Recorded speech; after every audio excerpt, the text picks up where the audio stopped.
Tick, tick, tick. Every time someone gets close to peace with Iran, something explodes, sometimes literally. Let's rewind. 2015, the Iran nuclear deal is signed, hope is in the air. 2018, the US pulls the plug, sanctions snap back. 2022, Mahsa Amini is killed in police custody and the country erupts. June 2025, Ali Shamkhani, Iran's top nuclear advisor, tells NBC they're ready. No nukes, full inspections, just lift sanctions. Talk set for June 15th. Shamkhani, gone, killed in an Israeli airstrike 2 days before the talks. And just like that, the peace deal dies. Missiles start flying, tensions boil, and the cycle spins on.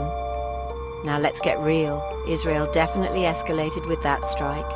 But let's not paint Iran's regime as some helpless victim.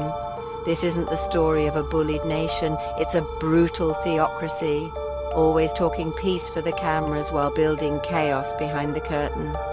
Even before the US ditched the deal, Iran was busy, arming Hezbollah with a mountain of rockets, backing the Houthis who fire on Saudi cities, testing missiles with "Death to Israel" painted right on them, hacking oil infrastructure, harassing US ships in the Gulf.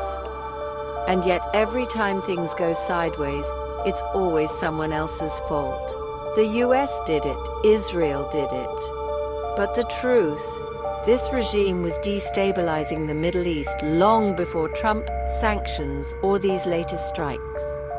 Iran's leaders don't actually want relative peace, they want leverage. If they lose that, they play the victim and light the fuse again. And let's call the regime what it really is, a machine for control, by torture, execution, indoctrination.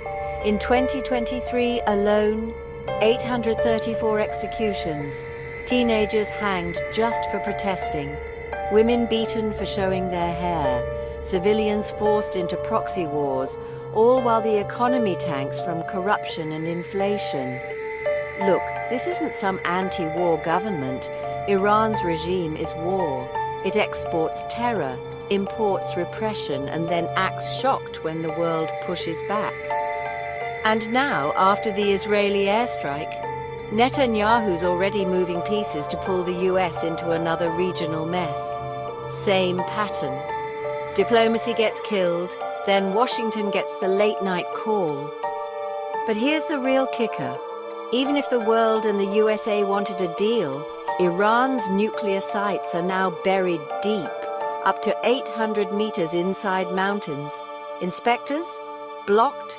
Evidence? Hidden. You can't bomb what you can't find, and sanctions can't crush bedrock. This regime doesn't just refuse restraint, it fears it, because peace would mean transparency, accountability, and a loss of the negotiating leverage they cling to.